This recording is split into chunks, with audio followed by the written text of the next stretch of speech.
Hello and welcome to jobs Adda. Welcome back बच्चे लोगों। हमारे सिलेबस में डायरेक्टली तो ये टॉपिक मेंशन्ड नहीं है, मगर मैं आपको बताऊं कि बड़ी बार ऐसा हुआ है कि जेकेएसएसबी ने फॉरेस्ट से भी सवाल पूछे हैं। तो आज हम इंडिया के फॉरेस्ट से टॉपिक पढ़ेंगे। तो आप सभी बच्चे अपनी ज्योग्राफी की नोटबुक पे हेडिंग डाल दो, फॉरेस्ट ऑफ इंडिया। ठीक है। और ये जो मैंने लिखा हुआ है ये तो मैं आपको पीडीएफ दूंगा, बट इसके अलावा कुछ चीजें ऐसी हैं जो हमें अलग से लिखनी है, याद करनी है। तो हेडिंग डाल दो, फॉरेस्ट ऑफ इंडिया, डाल दी हेडिंग। और पॉइंट नंबर 1 लिखो, इन 1894। क्या? इन 1894 national forest policy was formed. In 1894 national forest policy was formed. Point number 1। अच्छा, ये बेहतर है कि मैं एक अलग से लिखूं, फिर मैं यहां पे पीडीएफ पे आऊंगा। पहले पहले हम ये अलग से लिखते हैं। तो सभी बच्चे हेडिंग डाल दो। क्या? हेडिंग डालो सभी बच्चे। क्या क्या क्या क्या, क्या? हाँ, हेडिंग डाल दो फॉरेस्ट। और फॉरेस्ट से बड़े सवाल आते हैं। लिखो पॉइंट नंबर 1, इन 1894 1894 में national forest policy was formed. National forest policy बनाई गई थी। ठीक है। तो नेशनल फॉरेस्ट पॉलिसी कब बनाई गई थी? 1894 में। ठीक है, नेशनल फॉरेस्ट पॉलिसी बनाई गई थी 1894 में। और फिर इन 1952 1952 में दिस वाज मॉडिफाइड। यानी कि ये फॉरेस्ट पॉलिसी को मॉडिफाई किया गया था। अब मॉडिफाई क्या किया होगा? अपने हिसाब से कुछ किया होगा। फिर 1988 में finally in 1988 this policy was again modified. Indian forest policy को दोबारा से मॉडिफाई किया गया। और जब अब ये मॉडिफाई किया गया, इस मॉडिफिकेशन के मुताबिक ये डिसाइड किया गया कि every state must have 33% of forest, 33% of land under forest. यानी कि टोटल एरिया में से 33% ऑफ लैंड होनी चाहिए अंडर फॉरेस्ट। एक बार एसएससी ने ये सवाल पूछा कि कितना टोटल एरिया अंडर फॉरेस्ट होना चाहिए, तो 33%। इतनी बात पता चल गई आपको। तो अभी तक हमने क्या पढ़ा कि 1894 में पहली बार फॉरेस्ट पॉलिसी बनाई गई, 1894 में। 1952 में पहली बार इसको अमेंड किया गया।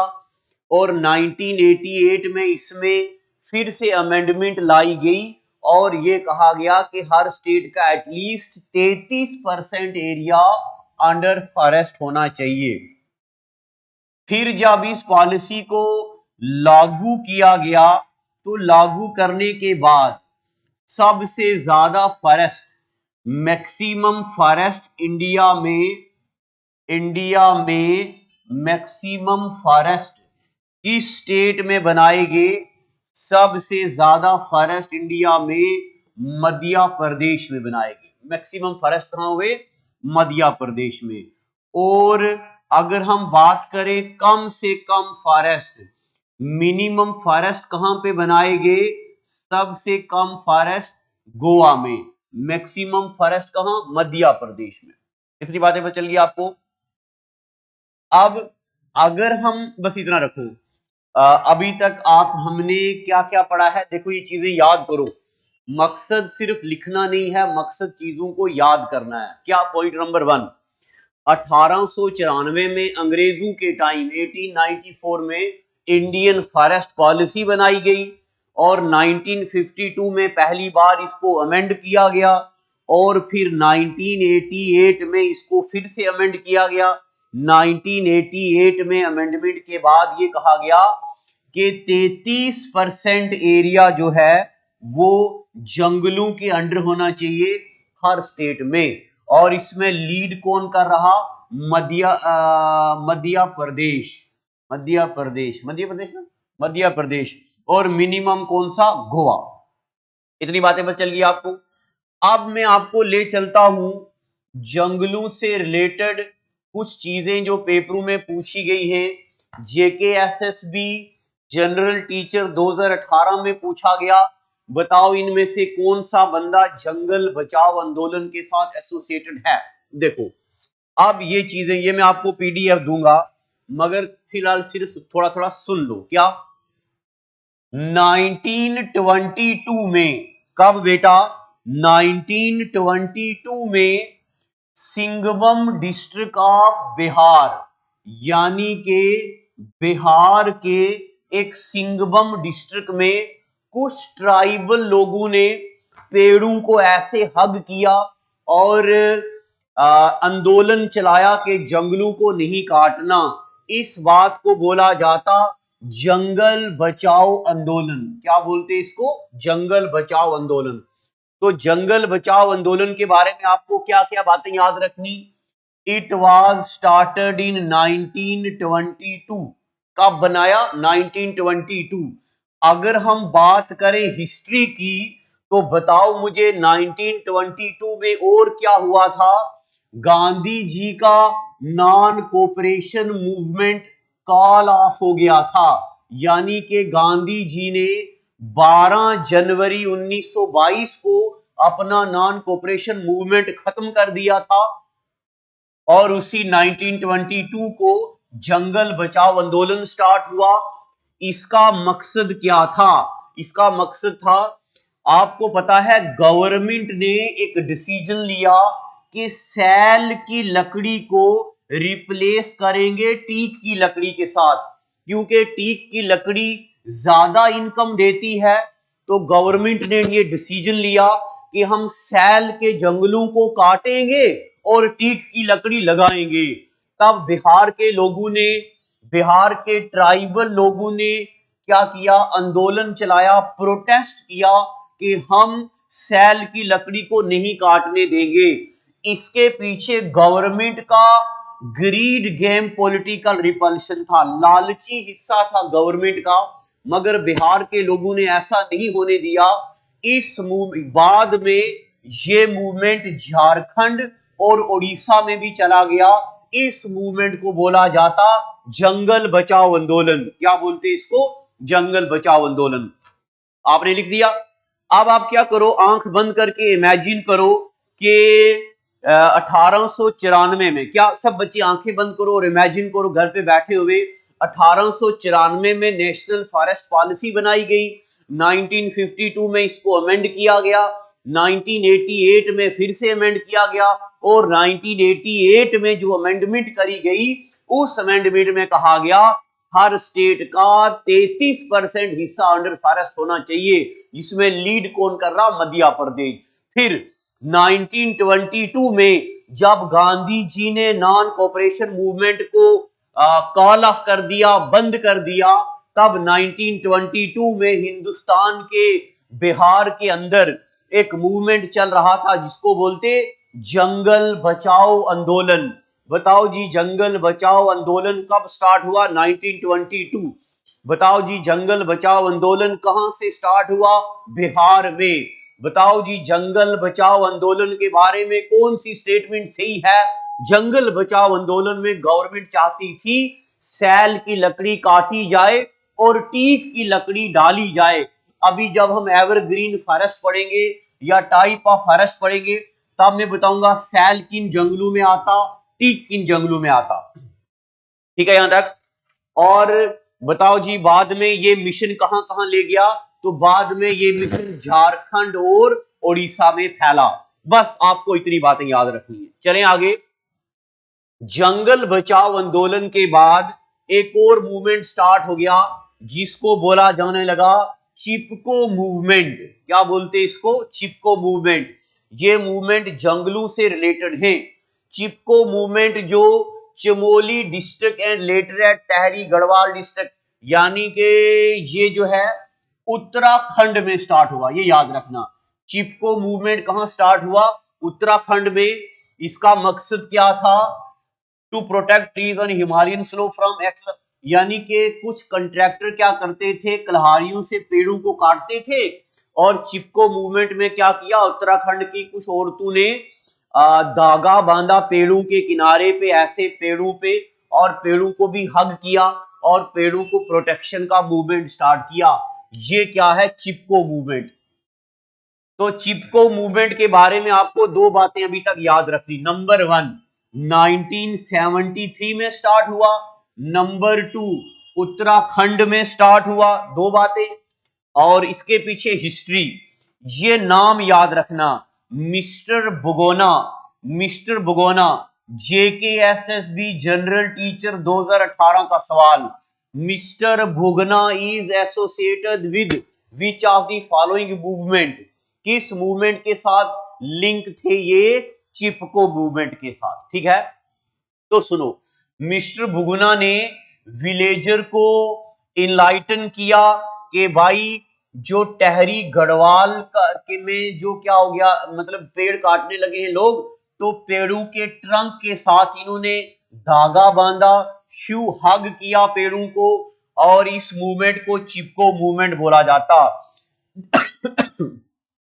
तब तब सीएम हुआ करती थी हेमावती। हेमावती नंदन भोगना सेटअप कमेटी। नंदन भोगना कमेटी बनाई गई जिसने इस मैटर को देखा और पेड़ों को बचाया। बताओ जी, हेमावती नंदन भोगना कमेटी किस मूवमेंट के साथ एसोसिएटेड है? तो ये चिपको मूवमेंट के साथ एसोसिएटेड है। ठीक है यहां तक। और इसके कुछ एक लीडर्स याद रख लेना आप। नंबर 1, सुंदरलाल भगोना, ये इसके साथ एसोसिएटेड थे। उसके अलावा गुरुदाव देवी और सुदेश देवी, बस इतने याद रखने हैं। उसके बाद सेव साइलेंट वैली मूवमेंट, अगर आपको याद हो तो मैंने आपको कल पढ़ाया था साइलेंट वैली नेशनल पार्क कहां पे है? केरला में। तो देखो 1978 में silent valley evergreen tropical forest हुआ करते थे। कहां पे? पलक्कड डिस्ट्रिक्ट ऑफ केरला में।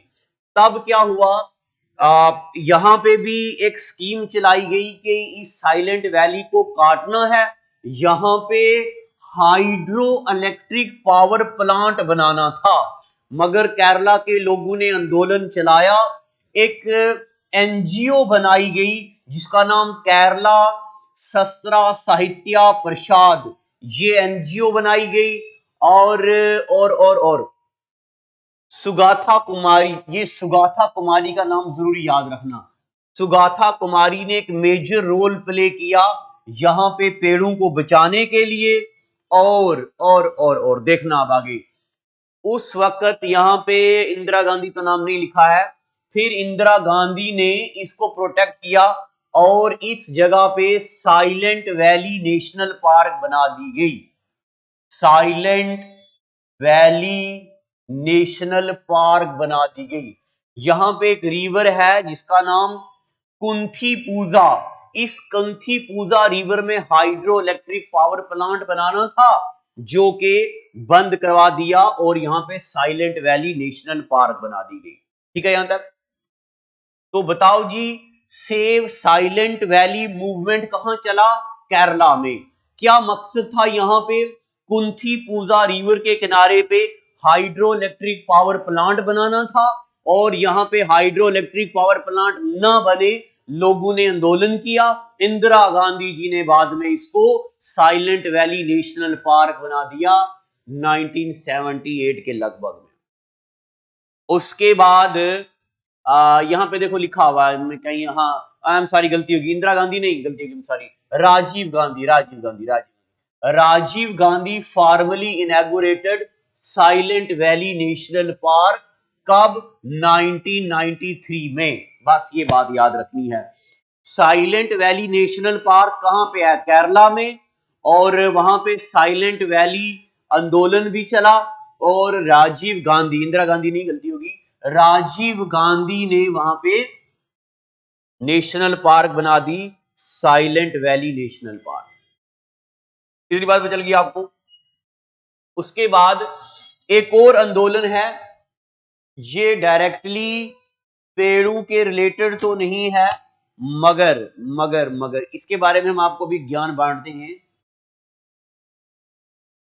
अच्छा, ये नमंतर आंदोलन डायरेक्टली ट्रीज के साथ रिलेटेड तो नहीं है।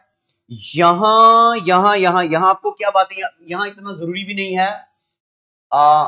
मरथवाड़ा यूनिवर्सिटी थी एक महाराष्ट्र में, वहां के लोग चाहते थे इस यूनिवर्सिटी का नाम BR अंबेडकर जी के नाम पे रिप्लेस किया जाए, इसलिए ये लोग हड़ताल कर रहे थे। देखो लिखा हुआ है, हिस्ट्री पढ़ो पहले।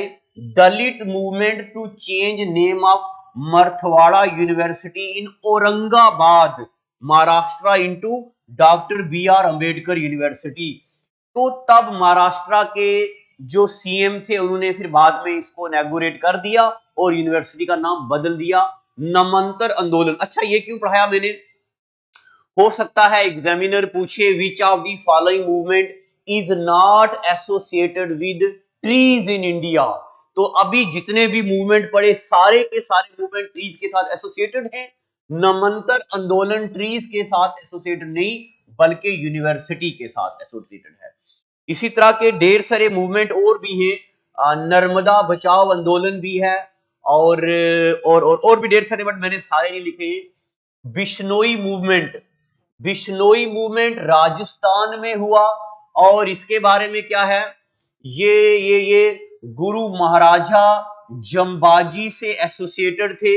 ये भी चाहते थे कि पेड़ों को न काटा जाए। बिश्नोई मूवमेंट भी रिलेटेड विद ट्रीज है, बस इतना याद रखना बस। और उसके बाद एक मूवमेंट आता अपीको मूवमेंट। ये अपीको मूवमेंट भी क्या था कि नेचुरल फॉरेस्ट को नहीं काटना है, और ये उत्तराखंड में था, बाद में कर्नाटका में फैला। ये अपीको मूवमेंट जो है, ये भी जैसे अभी हमने पढ़ा ना चिपको मूवमेंट, उसी तरह का ये भी मूवमेंट था, बट लोकली इसको उत्तराखंड में अपीको मूवमेंट बोला जाता। ये भी ऐसा मूवमेंट था जिसमें पेड़ों को नहीं काटना है, ये मूवमेंट था। तो ये जो अभी तक हमने मूवमेंट पढ़े हैं, ये एसोसिएटेड हैं किसके साथ? पेड़ों के साथ। इतना लिख दिया आप बच्चों ने। अगर आप बच्चों ने घर पे बैठ के ये लिखा है तो बहुत अच्छी बात है, अगर नहीं भी लिखा तो जो टेलीग्राम चैनल है मेरा स्टडी विद आशिक लोन, उसमें मैंने रात को ये डाल दिया है, ऑलरेडी अपलोड कर दिया है, तो उससे भी आप लिख सकते हो। सिर्फ आपको मूवमेंट का नाम याद रखना, और खास करके याद रखना है मूवमेंट कौन से स्टेट में शुरू हुआ, बस इतनी बातें याद रखनी है। इतना हो गया। तो ये हो गया। इसके बाद अब हम पढ़ेंगे टाइप ऑफ ट्रीज। तो टाइप ऑफ ट्रीज हम अगले एपिसोड में पढ़ेंगे, आज का एपिसोड इतना ही रखेंगे। अब नए एपिसोड में हमने क्या क्या पढ़ना है मैं आपको बताऊं। अब हम पढ़ेंगे आगे ट्रीज की टाइप, ट्रीज यानी कि टाइप ऑफ फॉरेस्ट, फॉरेस्ट की टाइप्स पढ़ेंगे। क्या होता है एवरग्रीन फॉरेस्ट, क्या होता है ट्रॉपिकल एवरग्रीन फॉरेस्ट, क्या होता है डेसिडियस फॉरेस्ट, ये सब पढ़ेंगे। फिर हम पढ़ेंगे एग्रीकल्चर, क्या होता शिफ्टिंग एग्रीकल्चर, क्या होता जूम कल्टीवेशन और डिफरेंट टाइप की एग्रीकल्चर। फिर हम आएंगे रेवोल्यूशंस पे, green revolution, pink revolution, yellow revolution, red revolution. ये भी हमारे एग्जाम का एक बड़ा मेजर हिस्सा होता है। तो ऐसे करके हम अपना सिलेबस कवर करेंगे। आज का एपिसोड इतना ही। Thank you and God bless.